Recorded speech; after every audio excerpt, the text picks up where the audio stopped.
Hello, everybody. My name is Ian Kirkpatrick. I'm an author, idiot, and loin streamer, and today we're going to be talking about You Better Watch Out by James S. Murray and Darren Wearmouth. This was a book that was submitted by one of you guys to the summer reading program. I'm not entirely sure why, because it is a Christmas-themed slasher book. So it's a little bit off season, but you know what? We're doing Christmas in July. There we go. However, before we get into the book, a couple of things. Number one, if you enjoy what I do here on the channel, please remember to like, share, and subscribe for more. Number two, if you would like to be featured on the channel, check out the links down in the description below. There are two main ways to be featured here. Number one is through Leigh, the monthly prompt writing contest where I give you a prompt. You write a short story using that prompt, and on the first Monday video of the month, we bask in your creativity. The second way to be featured is if you are an indie author and you have a book out or a book that is coming out. If you submit the first chapter and the cover, that chapter will be read here on the channel to hopefully help more readers find your work. Sometimes I grab books out of there, but I try to grab stuff that is like, it interests me somehow. And, or, you know, that I try to grab stuff out there that's like specifically tickling to my tastes. And then another thing in general, this isn't related to either of those, but more the summer program, is that I'm planning to do the summer program probably at least through September, especially since I missed last week. I was not feeling good at all. But I do want to give the maximum number of books a chance that you guys have submitted. There are like 40 in there right now, so I want to give as many as possible a chance.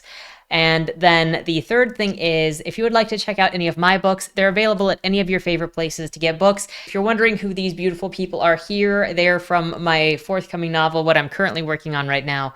About half of the main cast, but that's all that I will give you, because I want this video to be more about the book that I'll be talking about. They're just part of the scenery. Now, I didn't know what to expect going into this. I don't usually read genre fiction, and like reading this, it reminded me why I specifically don't really go looking for genre fiction, because and not an insult to anything. Like, I'm not trying to, there is a place for genre fiction. It just doesn't latch me like I'm looking for when I'm looking for an experience in a book. It just doesn't go deep enough for like character driven stuff. And this book is very much feels like it wants to be a movie, because a lot of the gags in it are visual, because it's the slasher plus Christmas vibe. And it was like a year or two ago, I feel like, where a lot of movies were hitting the theaters that were more dark comedy or, Christmas comedy, dark comedy around the Christmas season. This feels like it fits into that genre, but also when you have a lot of visual and auditory gags like Christmas music playing when there's gore around, that feels much more like a movie thing. And then one of the writers, at least it looked like, is a screenwriter, so then that kind of makes it make more sense. But we're gonna get into this. You're gonna hear my opinions on the stuff. There is a cringe reveal near the end. We'll get there. With that said, the first page for the vibes of the book, quote, "Darkness has invaded Old Forge. Snowflakes sprinkled Eddie Parker's windshield as he drove along Main Street. The small upstate New York town had a homely feel. Retro streetlights giving off warm yellow glows, adorable local stores stuffed with holiday decorations. He imagined that most of the inhabitants were straight out of a Norman Rockwell painting, gathering around their fires on this cold Christmas week evening. Most places had closed for the night and the sidewalks were deserted. Old Forge had heaps of character, and quaintness drew people from miles around. It was a tourist trap in the summer, with the best boat tours in the Androdocks, but it had the lowest temperatures in the entire state during the winter. Truly brutal weather. Even so, Eddie never tired of seeing the place as he drove back from his brother's cabin. Also, the people here had money. Lots of it. Eddie had maxed out credit cards, $40 in his wallet, and was a month behind on his rent. But he knew that he had a few more months to go before his landlord could start the eviction process. New York law was a bitch to landlords, thankfully, but overall a pretty sad situation for a 30-year-old guy. Once back home, he vowed to get a real job, because Lord knows he had done his old job for far too long. It was time for a change. A bright sign beamed at the end of the strip. The local grocery store had remained open, and he needed a pack of smokes. On a cold winter night, it was a match made in heaven. Eddie slowed and flicked on his turn signal. So this is going to be our first main character. I mean, like our main character. We're going to have a cast of about 6 or 7 that are going to come into this, but we're mostly following from Eddie's third person perspective here. Eddie creeps into this little mini mart thing where he stalks an old couple around, waiting for them to exit so that he can jump them. Because when he says that he has been doing his other job for too long, he means petty theft. He has been a petty thief for probably a decade at least. He selected this old couple not only because they were pretty much the only ones out at this time, but also because they look like they got quite a bit of money. An officer is in the mini mart all by himself, and he is talking to these people, and they are talking about how this town has been murder-free for a number of years now, and it's because the people are so great. Mentioning this because it feels a little bit important to the story. It's not really that important to the story, but it does feel like one of those details that the book wanted you to know. As the older couple leaves the shop, Eddie goes to them and offers to help them load their things into their car. As he is attacking them, he is attacked in response and passes out without knowing what happened because it hits him. When Eddie wakes up, he's in this totally abandoned place out in the snow and thinking about how that old couple dumped him in the middle of somewhere, possibly as punishment. He wanders around in the cold until he finds his way to a saloon that he expects to find busy with people keeping out of the cold. But it's also empty. He doesn't see a sign of people anywhere. Just shops outside, the cars parked outside, there's no foot traffic, there's not even footprints in the snow. He doesn't see anybody, and everything is empty with no signs of life anywhere. However, he does find a knife in the bar, and he picks that up and takes it with him as he investigates. In a back room, he finds a woman knocked out cold on the floor. She's wearing jeans and a hoodie, has blood-soaked hair, and he assumes that she is in a situation much like his own.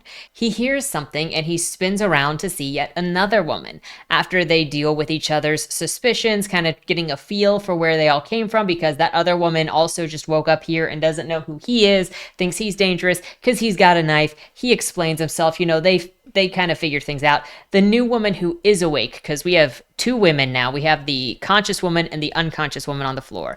The conscious woman's name is Trinity Jackson. She says that she woke up, didn't know where she was, this whole place is deserted, and she screamed when she saw the passed out woman on the floor. And shortly after that, the girl on the floor wakes up, and after she gets her bearings, she introduces herself as Jessica Kane.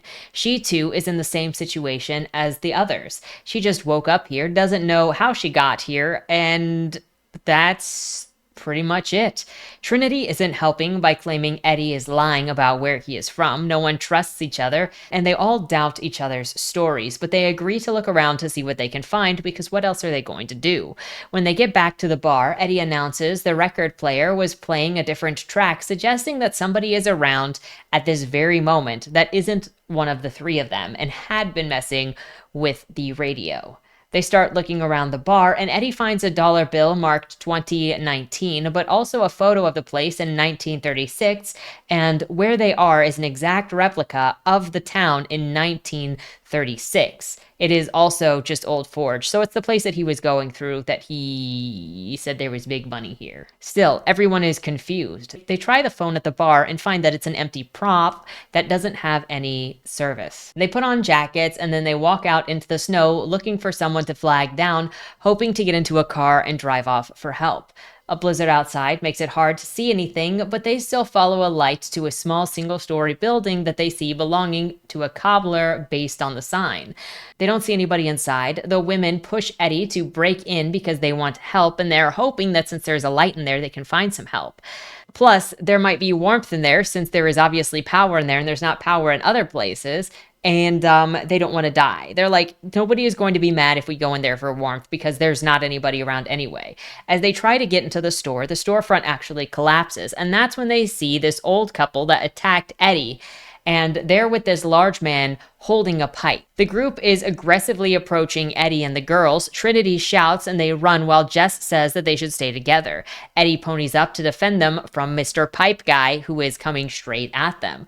The pipe man stops moving and passes out where he's at. Jess goes to check on him, and sees that he has gone unconscious. He's got a lot of blood on him, 3 slashes in his chest. Suspicion rises against Eddie since he is the one with the knife and this guy's got slashes in his chest, but they scramble to lift this large pipe man up and carry him to a nearby pharmacy for wound care, because once they deal with his wounds, they're hoping that he wakes up and then they can ask him what happened.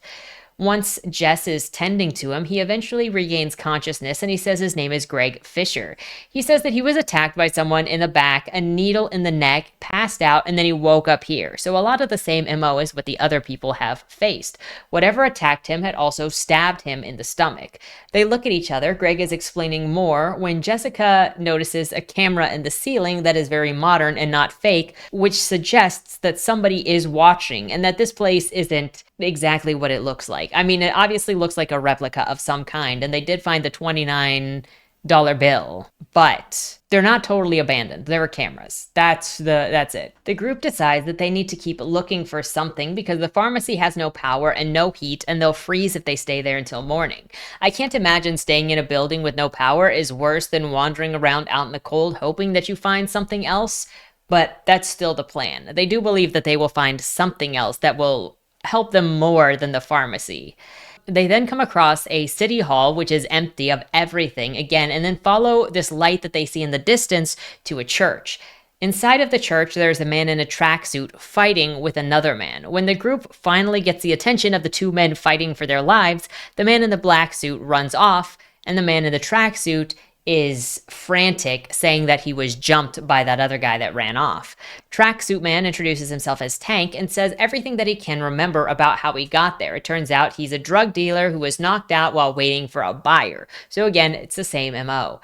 Greg snorts at this because Tank gets super defensive, but then Tank says that he knows Greg, IDing him as a man who ran Ponzi schemes on elderly folks and cheated them out of their investment money. The thing was covered on TV, he says. Greg denies that he's that person, but his nerves say otherwise because despite, being a con man for his career, for his trade, somebody calls him a liar and he just starts sweating profusely. I don't know how you'd be as successful as he is if that's your first response to getting called a liar, but here we are. Greg keeps arguing with Tank that he is not who Tank is accusing him of, and as Tank is getting ready to throw hands with Greg to make him accept the accusations, the rest of the group is like, we need to call a truce. We need to figure out what's going on. We need to work together before we all die. So can we deal with this drama later? Tank and Greg agree, and then they all come together to start barricading the church up because they're going to stay in there. Apparently, the church has not only power, but it has heat. There's a furnace in there. They don't really question why this one building has power, though they could easily, I guess, be like, well, it has a backup generator while the others don't because it's probably used as a shelter in the case of a disaster happening in town. I mean, we could come up with reasons, but none of them question why it is the one place in town that has power. Once they get the barricades into place and block the doors so they can't be snuck up on by anybody from the outside, they split up to look for things to feed the fire with. Breaking into the storage room, they find some furniture and Bibles and decide to throw pages of the Bible into the furnace to keep the fire going. Others come back with some blankets, and Tank comes back with a sealed bottle of wine. Everyone warns him about drinking it, saying you don't know where it's been, you don't know if it's safe, you probably shouldn't drink it, and Tank is like, it's sealed. How bad can it be? It's just going to be old wine that they use for communion. Like, it's not that big a deal. So Tank rips the lid off and takes a drink, and lo and behold, that bottle is actually pure acid. And, Tank dies. Now, they could just drag his body outside to be, so it doesn't rot inside, it doesn't start smelling inside. You've got ice and snow outside to keep it fresh. They don't do that. They just kind of lay him. They don't even take him to another room. They still leave him in the sanctuary, which is where they're all hanging out. They do, however, cover him in blankets so they don't have to look at his corpse. Now, I personally would suggest not laying him down near the furnace because the last thing you want to do is start cooking his flesh accidentally and helping him rot a little faster by proximity to the heat. But who am I to say put that body on ice? It's not like I'm an expert or anything. The people all bicker about who did or did not tell Tank to drink that drink, because now they're thinking that it looks sussy if nobody warned him about the drink, because what, did you want him to die? And then Trinity is panicking about being got by whoever is coming after them, because clearly there is somebody after them. The book also keeps making reference to the church to make puns, which was weakening the tension for me. Quote, Trinity whimpered, "Oh my God." But there was no divine spirit between these four walls. Tank had no savior. His prayers had received a gruesome answer. The long night had just gotten a whole lot longer, though each passing hour would bring a new day, a route away from the darkness, and opportunities for Jess to ensure that she wouldn't end up dead. Oh yeah, because Jess is one of the perspectives that we constantly switch to as well. But yeah, that's a scam. It has this, so I'm going to spoil this for you now, so it's so you know, because it doesn't matter. We're gonna get there eventually anyways, but you should know this as we go forward. So Jess is one of the perspectives that it constantly switches into. So we're in a close third perspective of Eddie and Jess, and sometimes the other people as well. It kind of just circles around depending on who it wants you to focus on at the time. And Jess will still pretend that she doesn't know what's going on, or that she is going to die, like it just did here, saying, and opportunities for Jess to ensure that she wouldn't end up dead. This whole thing is because of Jess. Like, Jess kills people. And this is her idea. And this is something that her parents have helped her orchestrate. Now, I'm not going to do the full big reveal of Jess's reveal because it's so cringe and I need you to feel it at the moment that it happens. But just know that Jess is behind all of this. Meanwhile, the narrative pretends that she doesn't know, just to trick the reader. And if you know anything about me when I'm reading, is I want the characters to act accordingly with who they are presenting themselves as, but presenting, it's, what is it? Living truthfully in imaginary circumstances. But so when a narrative is just pretending this character is dumb and to this thing, or not even acknowledging it's they're part of it with everyone else, then it's the author trying to trick the readers into not seeing the twist that is coming. Because how could you? There were no hints for you to grapple onto because the book was lying to you through the narrative perspective. And that bothers me. I read books for the characters. So I like to see the character journeys, the character choices matter, not things done for sensationalism or for the twist that is just lying to the reader. It does not count as a twist if you lie to the other person, okay? That is how I always see it. A twist is stacking pizza boxes in the lunchroom and filling the pizza boxes with salad. This is not that. Now, I do want to acknowledge, though, that this book does have a campy feeling to it, and based on the cover and the title, it is likely going for that kind of campy, somewhat ridiculous slasher vibe, but it just didn't work for me, and I didn't like the voice, but I was likely taking this book more seriously than it was meant to be taken, and that's fine. It just didn't work for me. I think it would work much better as a movie than it did a book. The morning comes around, and despite being dead of winter, it mentions morning songbirds singing. I don't really remember too many songbirds singing or being around during the winter, especially going after a blizzard, but I don't know. You let me know. I'm just like, is that a random detail that it is trying to use to build the scene, but it kind of messes up the temperature and the season of everything because the songbirds wouldn't be out there in the dead of winter? I'm not a birdologist, so correct me in my idiocy in the comments. They decide that they are going to get moving out there to see what they can see because they need to be looking for a way out of here, and they're never going to escape whatever this is if they don't go out and search, and since it's daytime, it's probably the best time to go. Eddie is out here telling you probably what you should be thinking about this book. Quote, that said, the group had been left alone since the lean man had bolted out of the church. The best case scenario was that everyone had been put there to teach them a harsh lesson, and Tank had paid the ultimate price, never learning from his mistake. That was Eddie's best and faintest hope. The worst case? Death. He expected that during this next make-or-break dash through town, everything would become clear. They'd either escape to real civilization, or it would be a fight to the end. Without food, and with the constant prospect of imminent danger, everyone had little choice but to head out. That was the point, though. The group leaves the church, and Eddie is looking everywhere, questioning how he got there, that there must have been a van that brought him here, but if there was a van, why are there no tire marks? It's very unlikely that there would have been tire marks considering there had been a blizzard overnight, but that's not really a thought that comes to Eddie's mind. Then it switches over to a killer's perspective, and he is just hanging out in a hotel room watching them come down the street, and I cannot, with how generic this killer is, that it's just like, the way that it is written is exactly like a person who writes sensationally on serial killers with glitter and big bad on the covers. Like, this isn't even the actual big bad character. This is a red herring, and it's a very obvious red herring, but one of the characters in this book is actually a killer. So the other thing that you're going to learn about this, I can spoil this already, is that all of these people, because it's obvious, right? All of these people are here because they are some kind of criminal. So Eddie was stealing things, Tank was a drug dealer, Greg is a scam artist, a Ponzi schemer, Trinity, I don't even remember what Trinity does, honestly. There's a mass rapist in here. Is this big bad supposed to be the rapist? I'm not entirely sure. At this point, I don't think it ever says who this killer is, which is also awkward because this is a third person perspective. So again, it's trying to be that red herring and not tell you who it is, but kind of intimate that this is the person behind it all because it wants Jess to look innocent. But this is the kind of heavy-handedness we get. Quote, "It seems likely, given the typical human condition. Luckily for him, he operates outside of those circles. He had the ability to zoom out of life and to view it from a godlike vantage point. Each of these fools had stood like a deer in headlight, allowing him to escape without a single question. No effort to hinder his escape. They were hardly the action of a proactive and dynamic group, and he knew they couldn't stay in the church forever. That's how normal people rolled, and predictably, they had headed in his direction.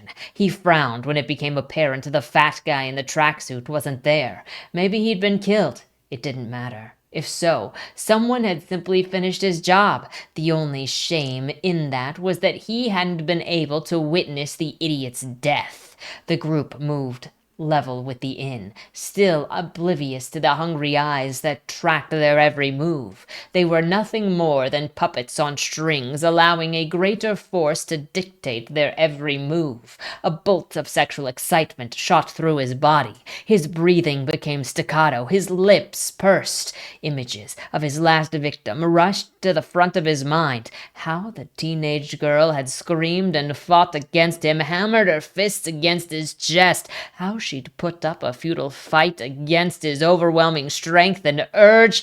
He'd loved every second of it. The fact that he was aroused came as no surprise. Thrills came in many forms, but he'd always found the biggest turn-on was power, especially over people. The four directly below the window were at his mercy. They would do his bidding, and if everything panned out how he expected, and he saw no reason to doubt himself, he would be the last man standing in the replica of Old Forge. Now, if this is what the typical thriller book looks like, I understand Stuart Turton a little bit more, but it's becoming clearer why this is not my genre. Like, I have to suggest, okay, I love Bodymore series as a whole in general, but between this and having just finished reading Casually Homicidal, which will be next week's book review, if you want to understand, like, the depths, and I don't want to sound arrogant, I'm not trying to sound arrogant, but if you want to look at how I approach books when I write, that's kind of what I look for in other people's books when it comes to depth of character. And so I have to recommend, if you want to get to know me, the best book to get to know how I write presently is Bodymore Zero, because of the depth of character for Ralph and Casey specifically. Not that Joey isn't deep in her own right, but like Bodymore Zero is just my more recent book, and I think that it really shows the way that I craft characters. Because you get to see why Casey is the way that he is. And it's not just violence. For violence sake. Anyway, that's a side thing.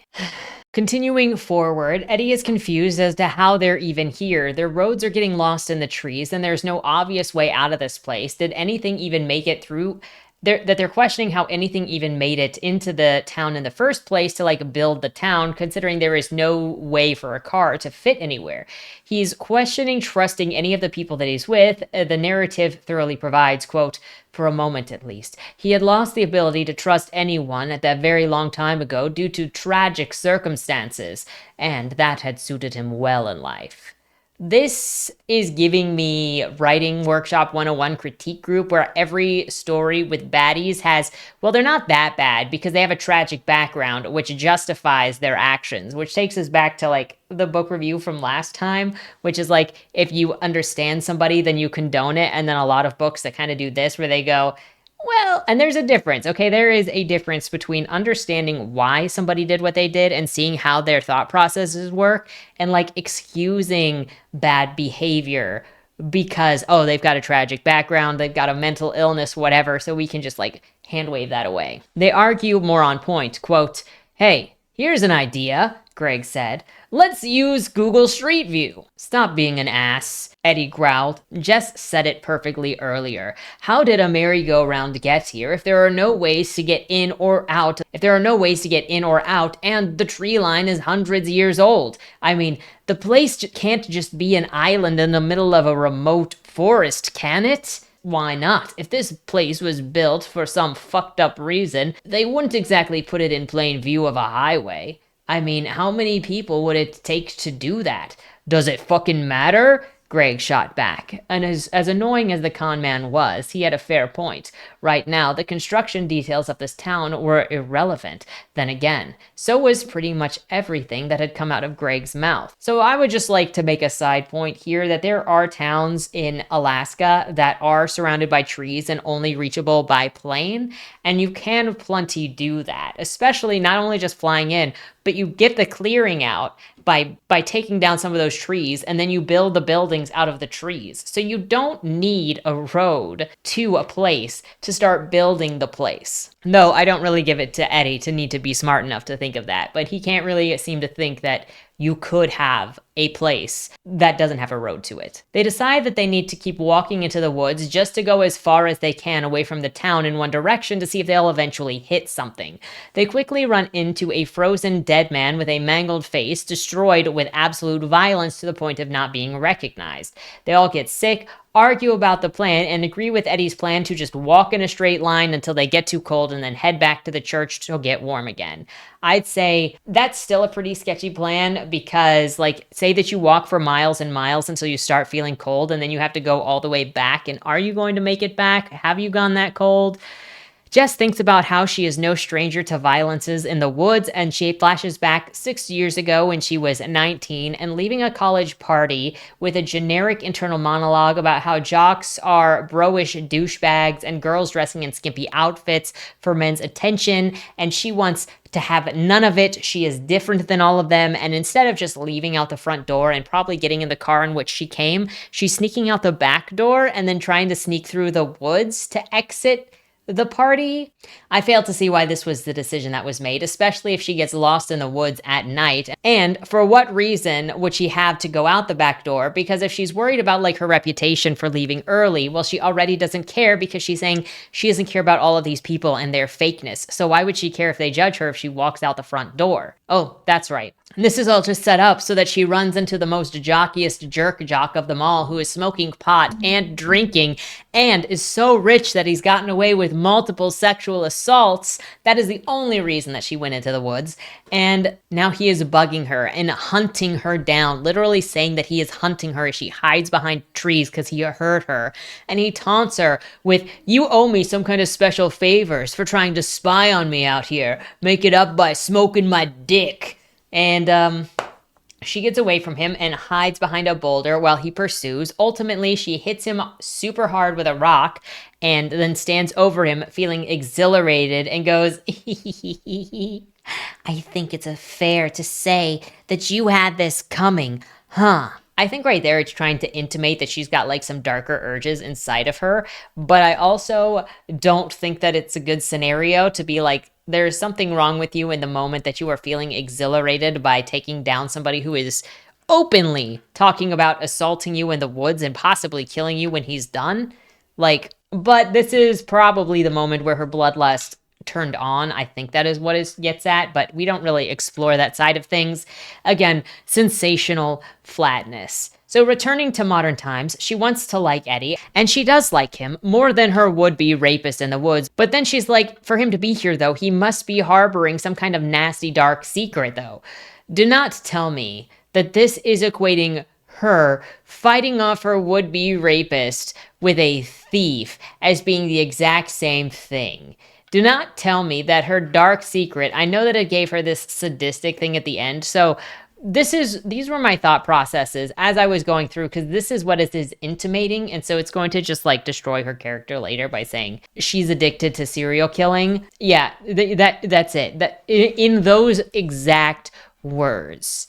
But at this point, it is suggesting that his petty theft is the same as her fighting off her would-be rapist. And again, it's pretending that she doesn't know why people are there when this whole thing is set up by her and her parents. Switching over to Eddie's perspective, he's still thinking about how he is here and making the same connections between everyone and how they're all sussy. He calls himself a low-grade thief, saying, who would even bother with abducting a low-grade thief like me? But then he goes on to immediately say Eddie would have been a long-term target for an unknown enemy. I have to ask, what are you doing with your life that you would make long-term enemies with your petty theft? This doesn't sound like low-grade stuff to me if you've got lifelong enemies. I mean, maybe people are never going to borrow you their Game Boys again because you stole them, but... He says none of his lower crimes were worth this kind of punishment. Larceny, grand theft auto, burglary, and no one knew of his worst thing, right? Point being, dude keeps contradicting himself in his desire to cope. Immediately after saying that he is not that bad, he says that the salesman has a very punchable face and he wishes that he'd walk off a cliff and die. Eddie, I don't think anyone believes that you're some kind of angel, but also you're here. They see a modern-looking house with tech in the distance, and Greg decides that he doesn't want to be careful when he's approaching it. Because of those choices, he steps into a bear trap that has been sharpened because the word of the day is, that's right, degenerates will suffer. The group tries to pry him free and fail and decides that they need to go to the hardware store in town to try to get tools to pry open the bear trap. They all decide that they will just leave Greg there, and good luck to him. Hopefully he stays warm enough and doesn't die in the cold while they run back to town to get some stuff. All the while, Eddie's got this sick feeling, quote, the sense of being watched by a motivated psychopath increased to a suffocating weight on Eddie's shoulders. That is a very, very specific feeling. They reach the town and make haste. Eddie is thinking about how he doesn't want to kill anyone again. Eddie, you said you didn't do anything, bro. You said you didn't do anything worse than petty theft, bro. I would argue that grand theft auto is above petty larceny, but I digress. At the hardware store, Eddie almost gets axed by a booby trap, but Jess saves him. They find tools and return to Greg. I don't know why Jess freaking saves him. Yes, I do. I know why. Because it's the hand of the author god coming in to be like, it's not time for the reveal yet. But in all reality, she would. And you would be like, well, maybe she's catching feelings for him, and so she's going to save him. I could at least understand that. But we get to the end of this whole thing where it is just Jess and Eddie, and she's like, I'm a serial killer. I'm addicted to serial killing. And then she draws a knife and stabs him. So, like, you can't tell me that she's got feelings. They never talk about feelings. They do kiss at some point, but they never actually get into anything, and then she just stabs him. Anyway, we're getting ahead of ourselves. I'm sorry. I have to compare it to the hints that are not set up here for what it tries to just throw at you later to show you why I don't think it works.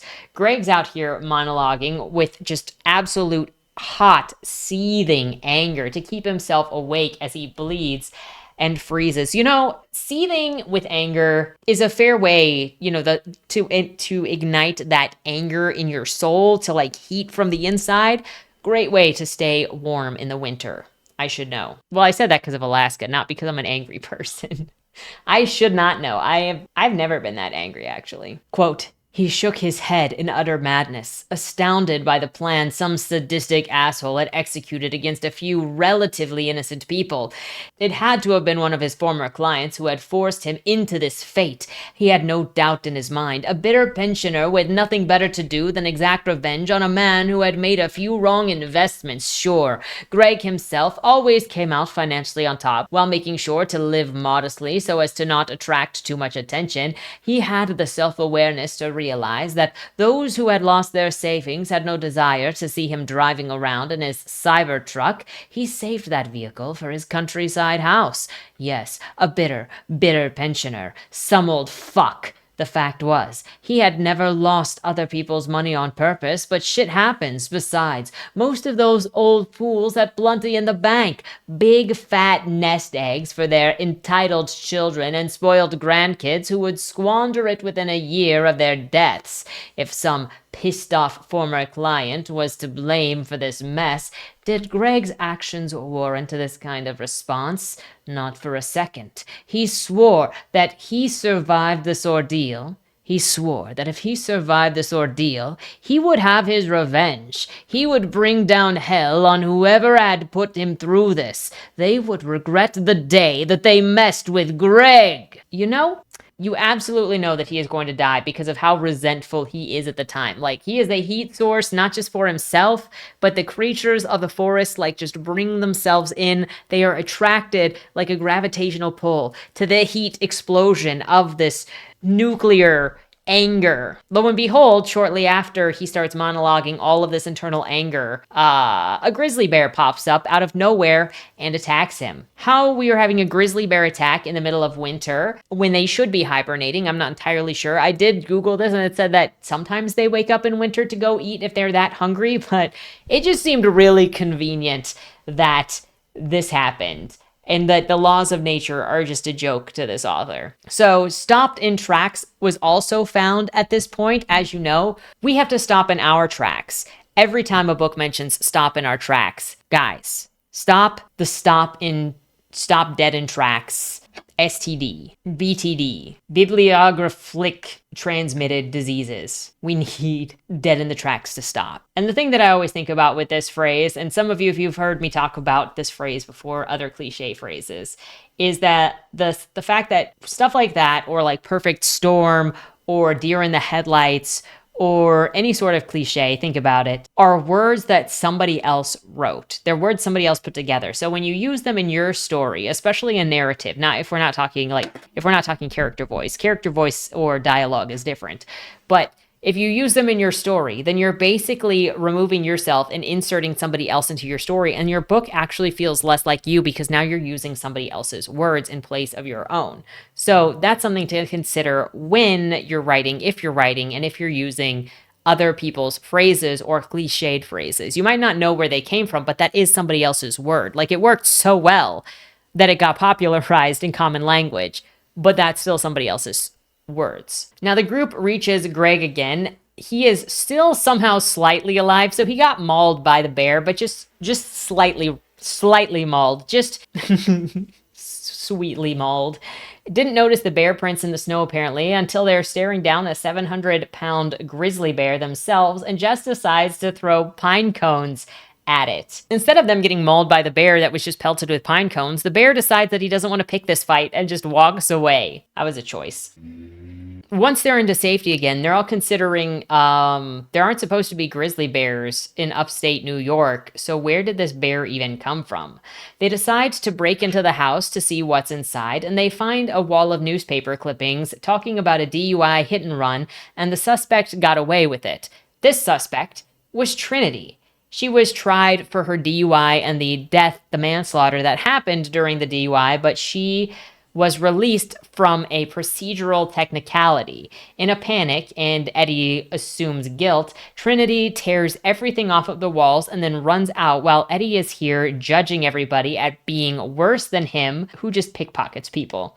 Bro is forgetting that he admitted to having done worse in the past, because I get that he's coping, but he was literally like, well, I hope nobody knows that I did worse before. And then he goes, well, everybody here is worse than me because, I'm just a thief.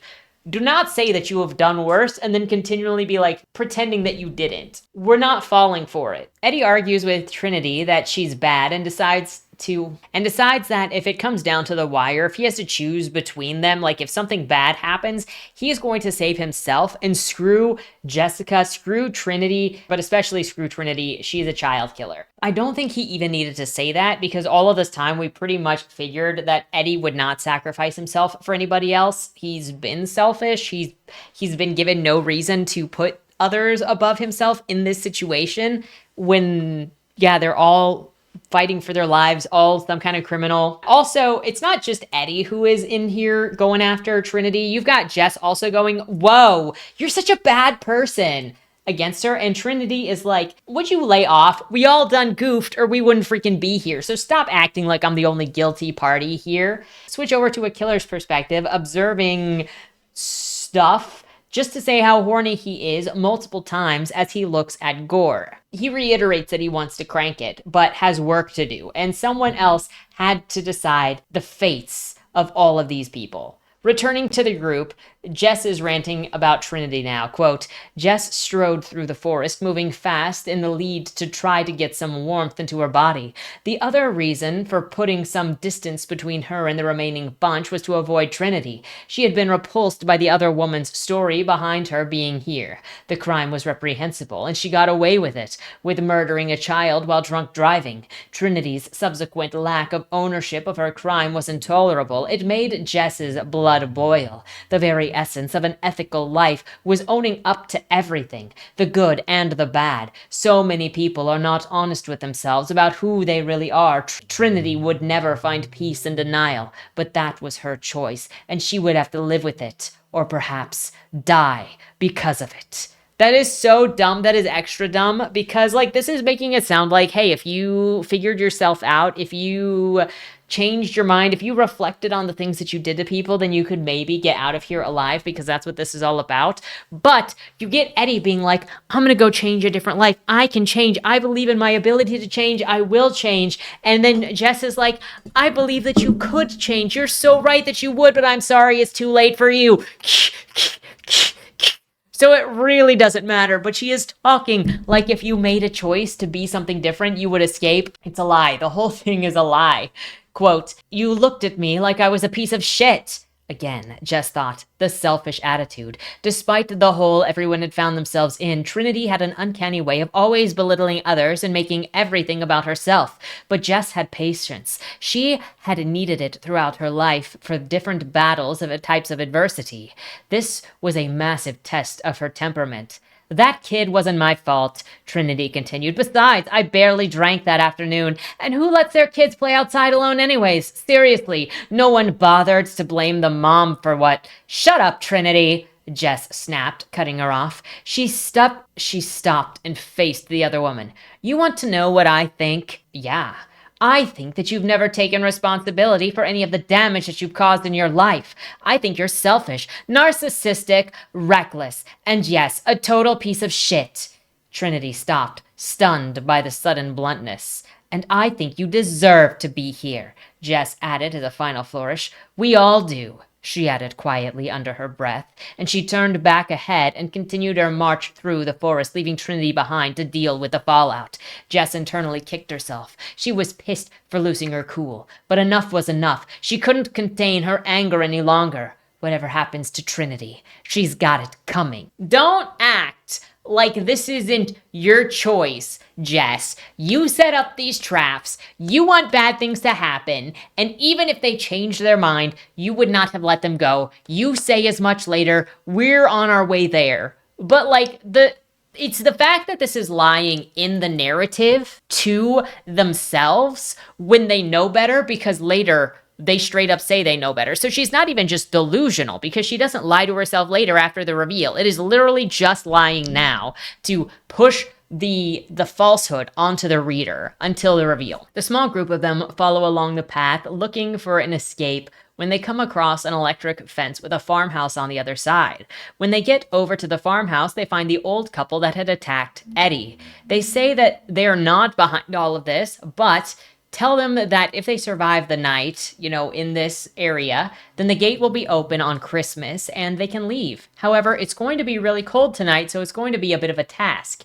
Eddie is like, there is no way that they are actually behind this, or they wouldn't be talking about letting us go tomorrow, right? I think that is exactly, if they were the ones behind this, they would be like, yeah, we'll let you go after a certain point. He decides that he wants to survive the night, so he's going to head back to the church to just try to stay safe until morning because they got heat. They can barricade the doors.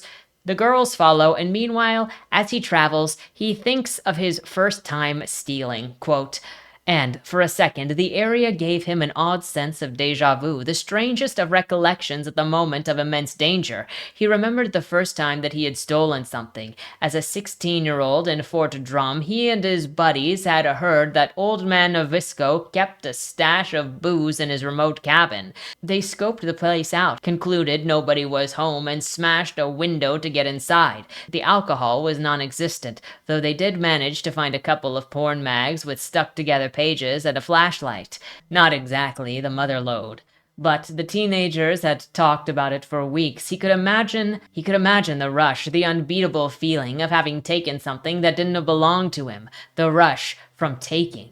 Eddie silently shook his head. He wondered if this was a moment when he hit the slippery slope, got the appetite for illegally acquiring things that had led to a walled-off tear of the replica of Old Forge. So he got addicted to theft. Look, it's amazing that he made it to 16 without stealing anything, and then he's like, you know what? Now I just gotta stuff my pockets. I am a kleptomaniac. Look, stealing something does not automatically make you into a kleptomaniac. I was probably like 5 or 6. It was before I was in karate, because I was in the daycare at the court club. And then eventually I moved into other things. But I was very small. I was very, very young when I remember my first time stealing something. And I remember exactly what the toy was.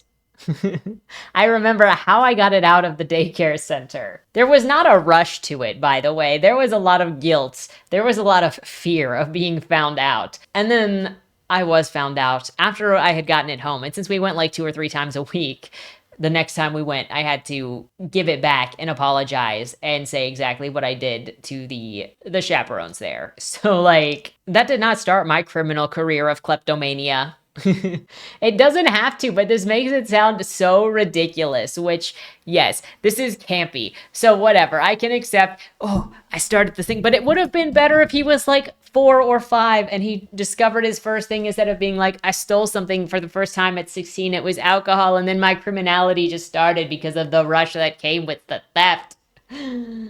I know we're putting in bare minimum effort and I'm asking for a lot from this, but still. I also want us to take a moment to recognize that this novel is comparing a DUI to a con man, to a drug dealer, to a woman hitting her would-be rapist over the head. The crimes in general feel deliberately weak. Somehow they find a wire in the snow and outdoors and follow it to a special bunker room that they get open. Inside is a model of the entire town and also a bunch of files including information on all of them. When reading Eddie's file, Jess is like, I don't think it's true that you're all of these bad things. I've gotten to know you. And Eddie is like, well, I was these bad things. I've been trying to be better.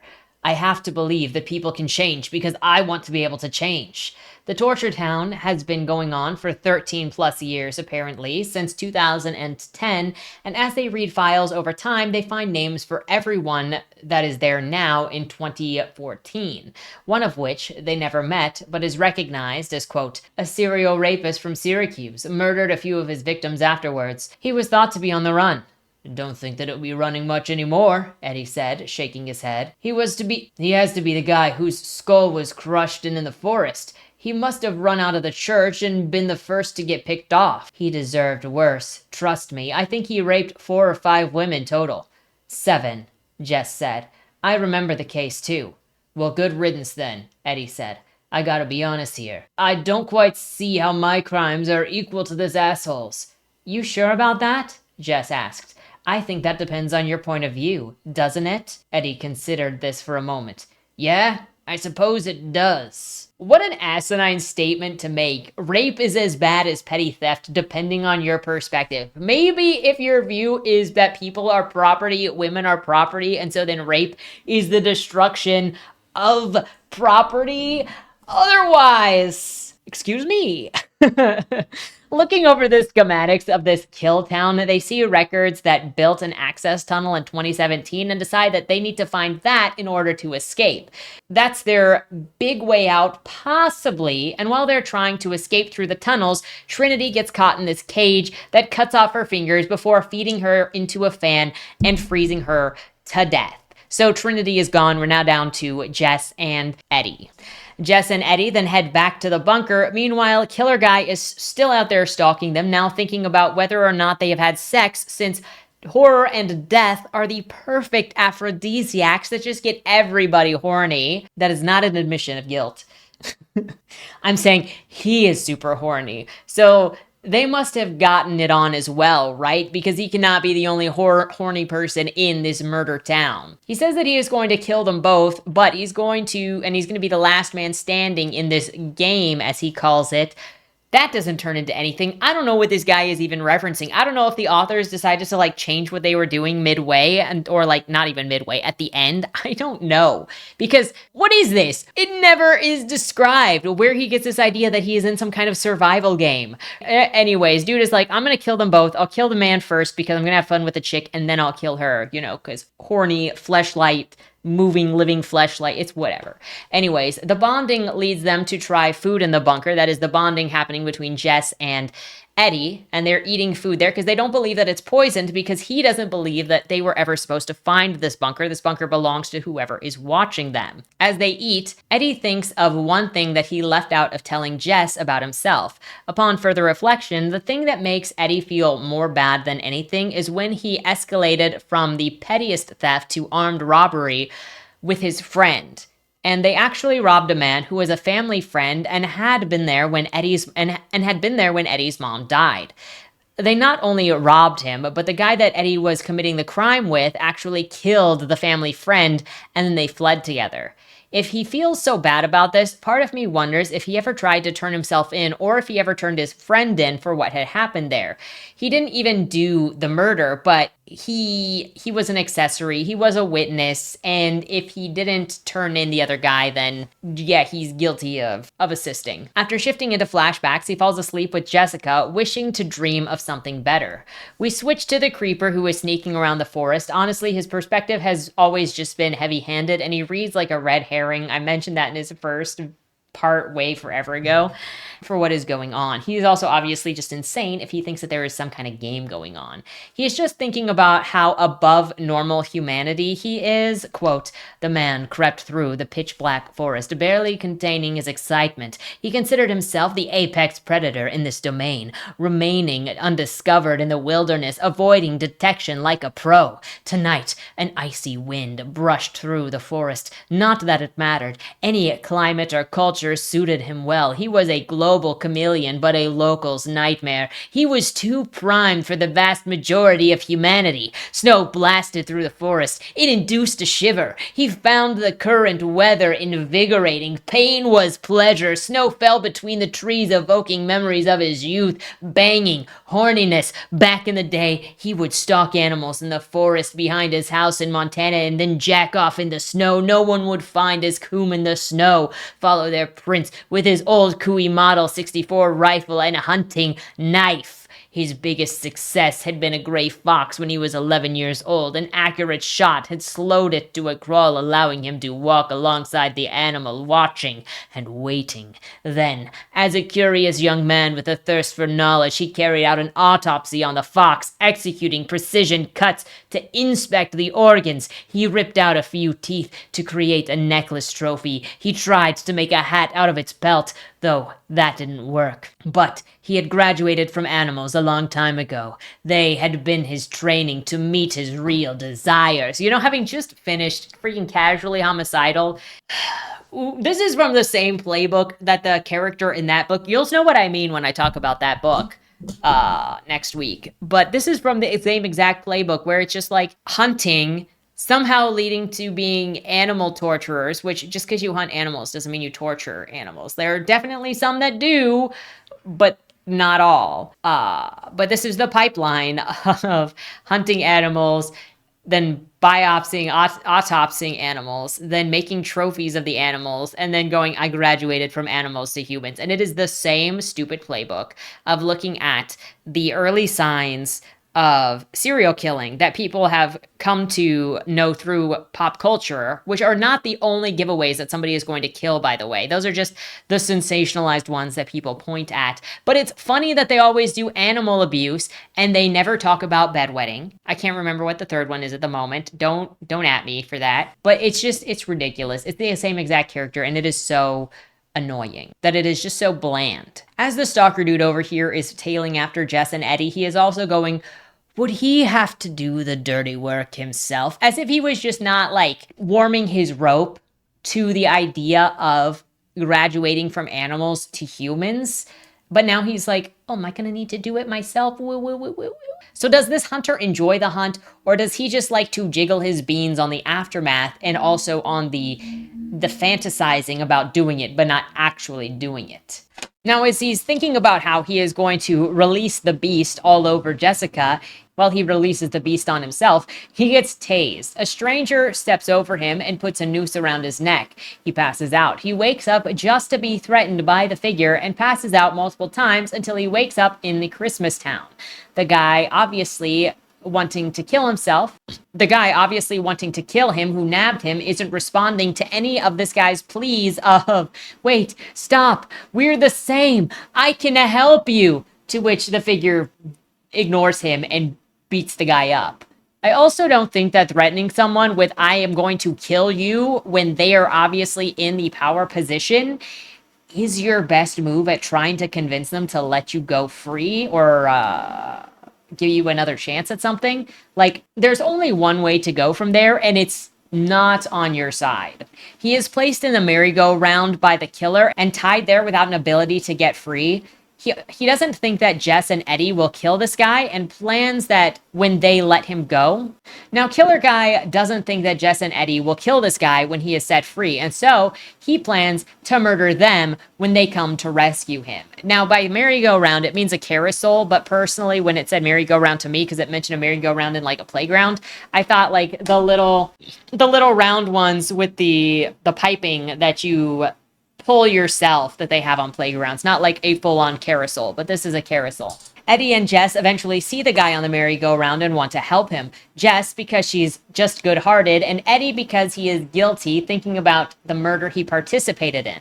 They reach this killer guy while he's still alive, but obviously in a danger zone because the trap has been initiated, and this is a low-key Saw sort of dealio. Unsurprisingly, the two fail to save the guy and he dies a very gruesome death, though they do stop the ride, and quote, Eddie stood in front of Jess, shaking, covered in his own vomit and the man's blood. This had sunk everything to an unimaginable, obscene level. The two look over the carnage while Santa Claus is Coming to Town plays over the speakers. And there are a couple of times throughout this when like bad things happen and then Christmas music is playing at the same time. And that's one of the reasons why I'm like, this feels like it really wants to be a movie, because it wants that visual with that music, and it just doesn't work as a book for me because it's really playing on what it, like the vibe. It was like somebody imagined this going on to this song, and it's just how it is. The two of them decide that they're going to return to the hardware store, get some supplies, and try to get out of the electric fence that's over there by the farmhouse. However, Eddie and Jess end up stepping on a pressure plate with a flame over them. Jessie finagles it so that they can both escape from the pressure plate, and once out of danger, she kisses him, which turns into a brief makeout session. Because while Killer Guy may have been wrong about a lot of things, horror being an aphrodisiac was apparently not what he was wrong about. Jess asks Eddie if he thinks people can change, and he says yes. She says that she wants to change, considering her major thing that she admitted to earlier was that she is an addict because she wants to be an addict and she doesn't want to give it up. And she is like, I just like how I feel when I'm on things and I don't want to give it up. But now she's like, do you think people can change? Look, you can change if you want to change. If you don't want to change, then no, you can't change, because it's all about your will. What would make you think that you can do something that you're not wanting to do, particularly when it's something as personal as that? fighting against addiction. Now, with their change in attitude and the music and the lights dead and Christmas morning here, they have decided that it's time to head to the gates because the old people said if they survived until the morning, then they would be set free. It is now Christmas morning, which means it is time for the old people to put out on their part of the deal. When they get to the old farmhouse, the old couple is there, and they say before they can allow him to leave, they need him to say what he has learned. So Eddie says that he has reflected on how he has lived selfishly and how he'll do better in the future. He is permitted to leave, but they say Jess isn't allowed to leave. He gets mad because he's like, her only crime is addiction. It's not a crime, it's a disease. And then you get the big reveal. Quote, "What do you think, honey?" George asked Jess with sadness in his eyes. "Do you think you can change?" Jess slowly looked down and let go of Eddie's hand. After a moment, she shook her head no. Baffled, Eddie turned to her. "I don't get it, Jess. What's your addiction?" She stared deep into his eyes. "Eddie, I'm sorry, What?" She took a deep breath in and slowly exhaled. "I'm a serial killer." Jess plunged a knife hard into Eddie's gut. He stared back at her, wide-eyed, paralyzed with pain and shock. Yep, so the whole thing was pointless. Every time she asked him if he can change and saying that if people were different, if people learned from this, they could leave, it was all a lie. Also, she kissed him knowing that she was going to stab him. I cannot imagine a worse reveal in this story or like more classless reveal. It's also not how impulsive behavior works. This was all pre-planned, and she waited for certain moments. She waited for traps to kill people. She didn't take advantage of things. So she's like, well, I'm addicted. I need to feel the thing, which also, funny, it has a similarity, again, with casually homicidal, with dudes saying, it's like a tick, it's like a gag. I need to do this thing. But you got all this premeditation. Bro, you cannot call it a freaking instinct when you're pre-planning it for weeks at a time, okay? Anyway, this is not an addiction. She's controlling it. She decided to do that at that time when she did it. So when she says that she can't change, she's actually saying she does not want to. Quote, I'm so sorry, Eddie. Why? He asked quietly, as blood filled his mouth. This place, this hunt, it's the only way my parents could contain my urges. So I stay in here, a prison of my own design, to be free to be my true self. Do you understand? Eddie shook his head. His confusion came as no surprise to her. My parents have sacrificed so much for me, and you've sacrificed so much, Eddie. It's better that I be in here than out there, at the mercy of my own demons. Jess's tears dripped from her cheek and landed on Eddie's heaving chest. He struggled for breath.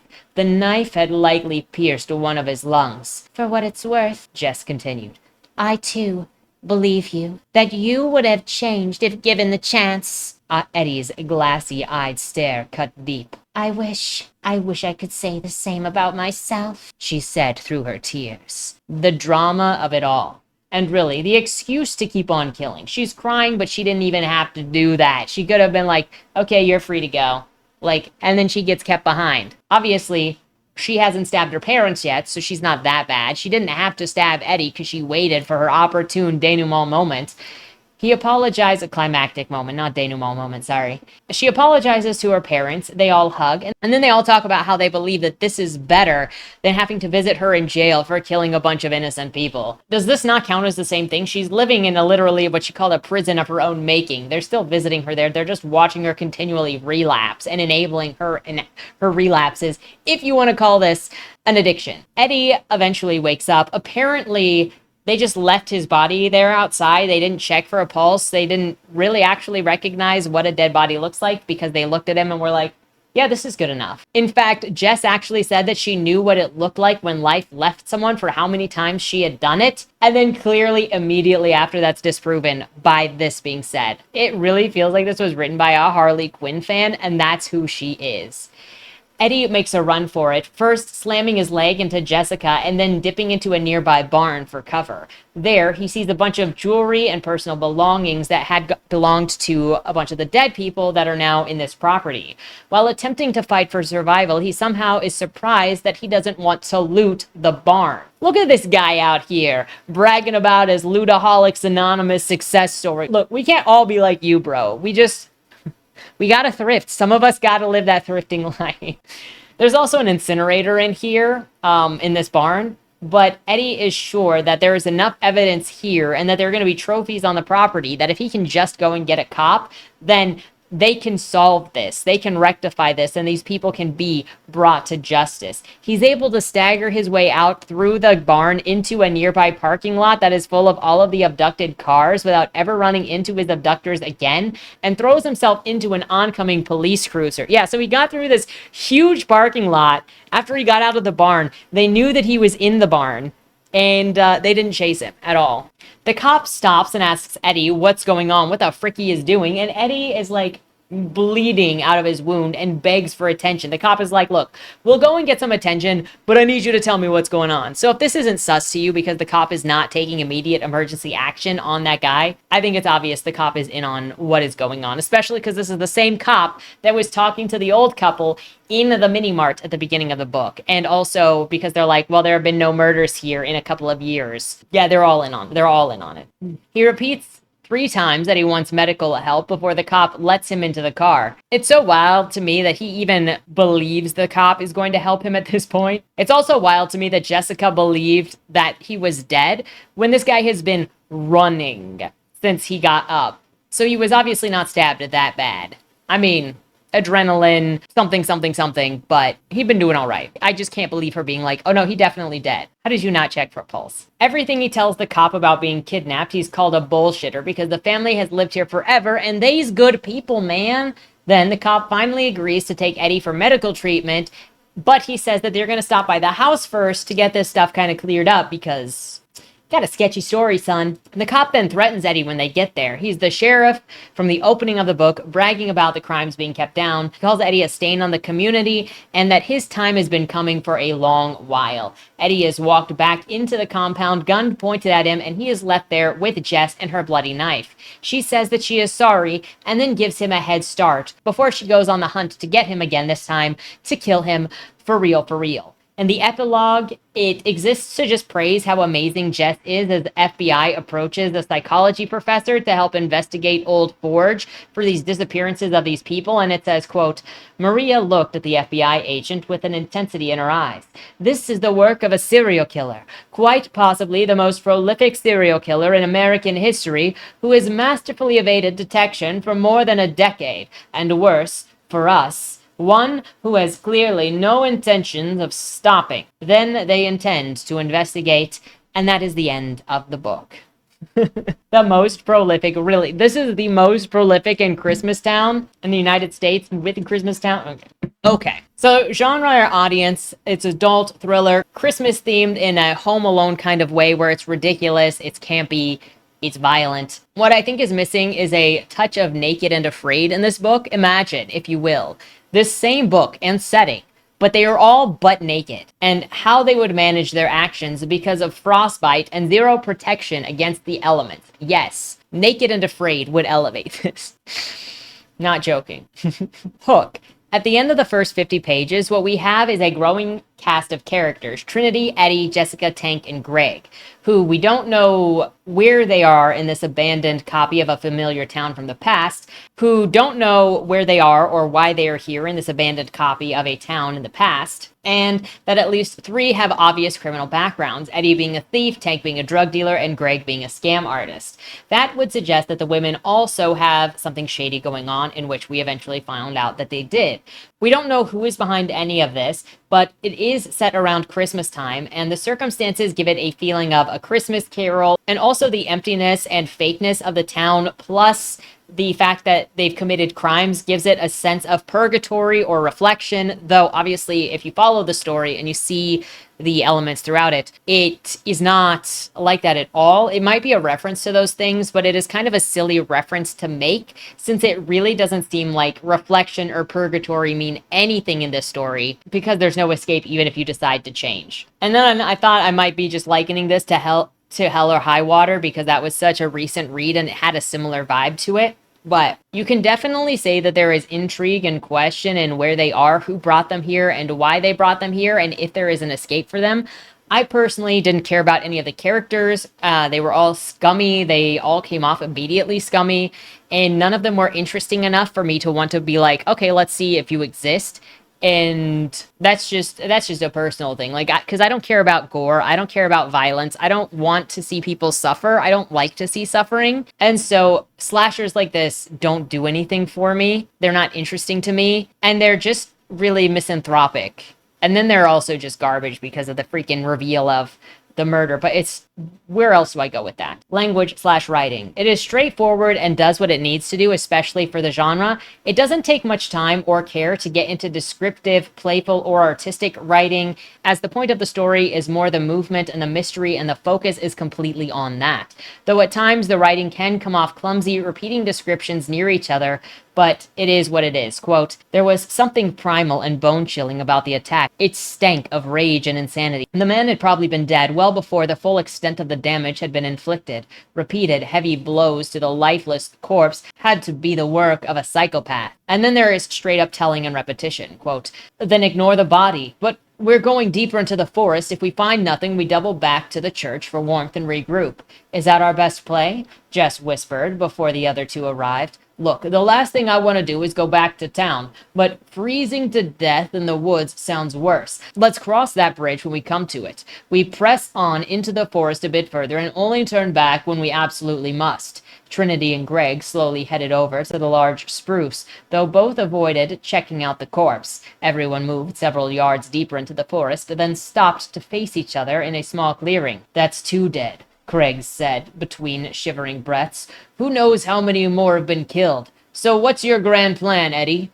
We pick a direction and head directly away from town. If we find nothing, we double back, warm up a bit, and pick up a new direction, and repeat. There is a way to repeat stuff successfully, like for emphasis or someone not listening, but this caught me for just how close it was with the exact same instruction, and the same thing happened multiple times, that I just don't think it worked. The emoting also comes off dry, and I don't think that you're meant to really care about any of these people because they're all scumbags, and by scumbags, I mean they're also just created to, not that you can't care about scumbag characters, because like you can, but they just felt like fodder, so it really didn't try. And the descriptions of emotional reactions were more just to exist so that you know that the characters have one, but without making an emphasis on any of it. Quote, Jess watched as Trinity sank to her knees. She cupped a hand over Trinity's mouth, but it didn't hide or reduce the sound of her hyperventilation.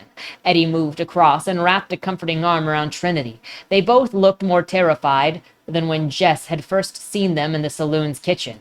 It was an understandable reaction, but it was the world that they were living in right now, and Tank had made and paid for his bad decisions. For the next few minutes, most of the group remained silent, seemingly unable to find the right words to understand what had happened and the consequences. Then, at times, the book feels like it praises itself for its own ideas. Quote, Eddie and Jess stood staring. The scene was hard to digest. How had somebody designed this death trap in such a perfect, frightening rhythm? Who had put him here?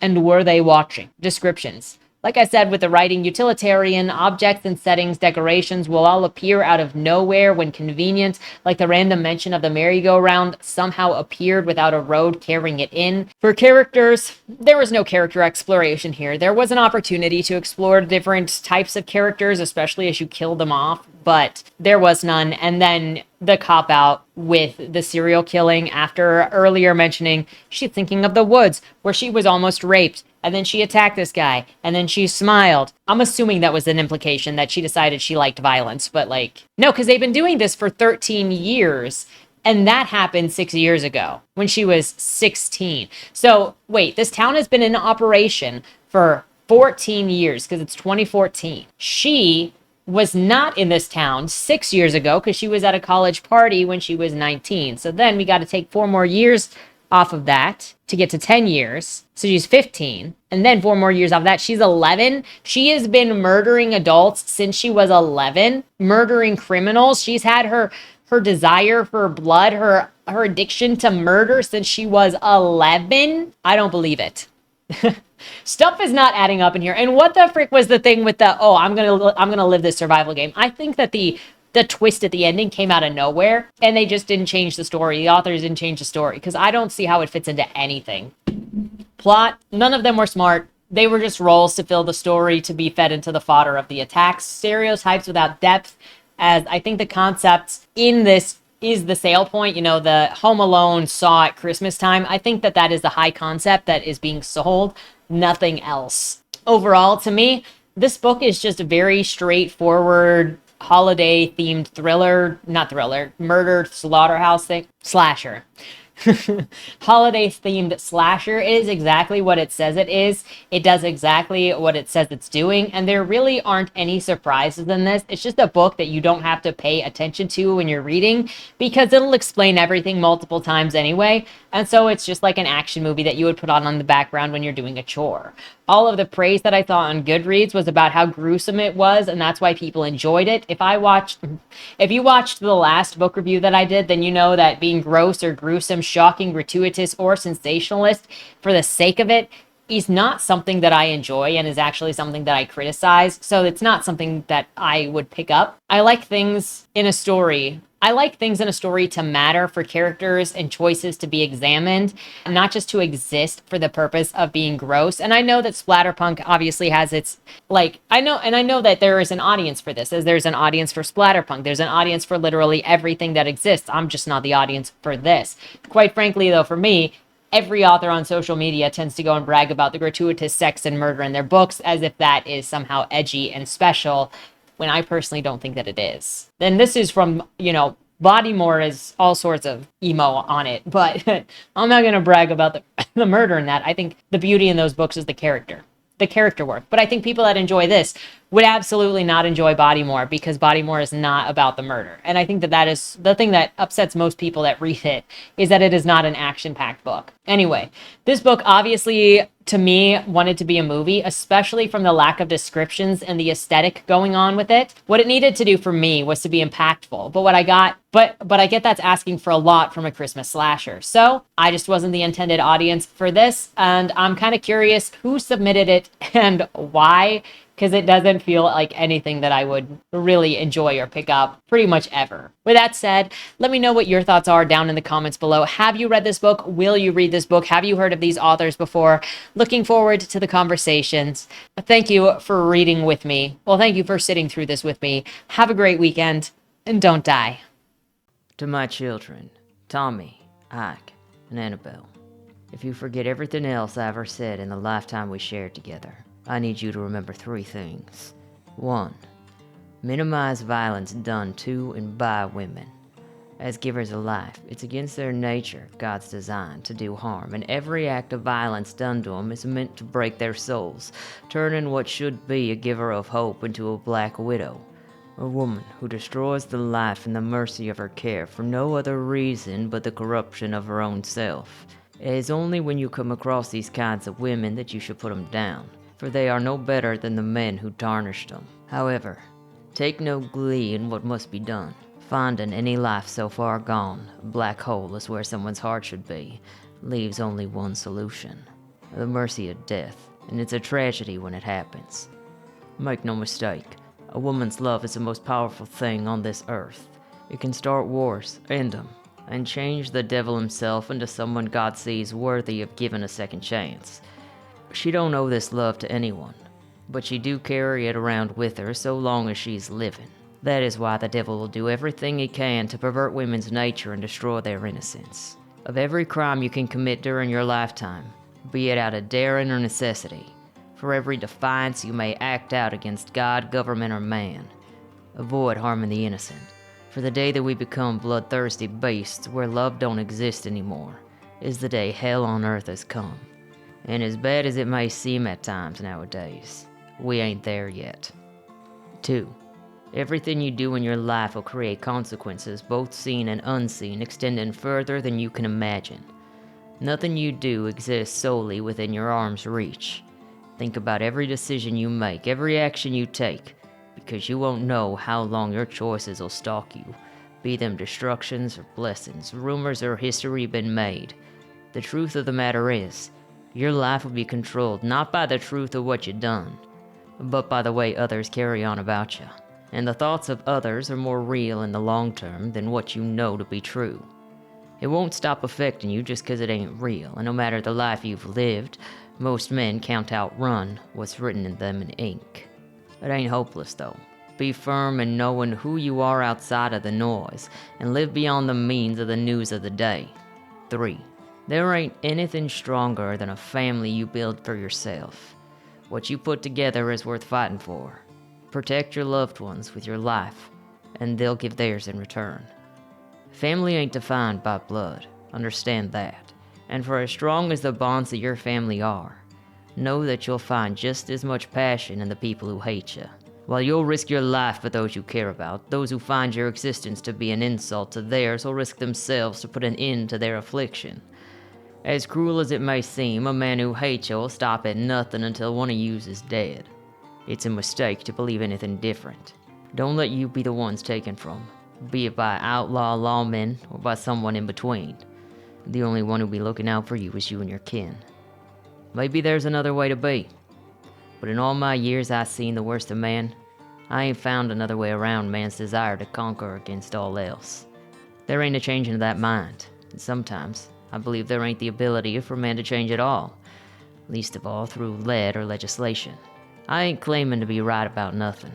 On many things, I don't want to be right. But what I do want is for my kids to live a better life than the one I did and avoid the mistakes that I made while finding the truth and purpose in what matter more than gold in this country. It's my hope that by sharing the things I learned that my kids will be better than their old man ever was, and that what I done isn't what people remember me for, but who y'all are going to become. That'll be the legend of Bill Cassidy.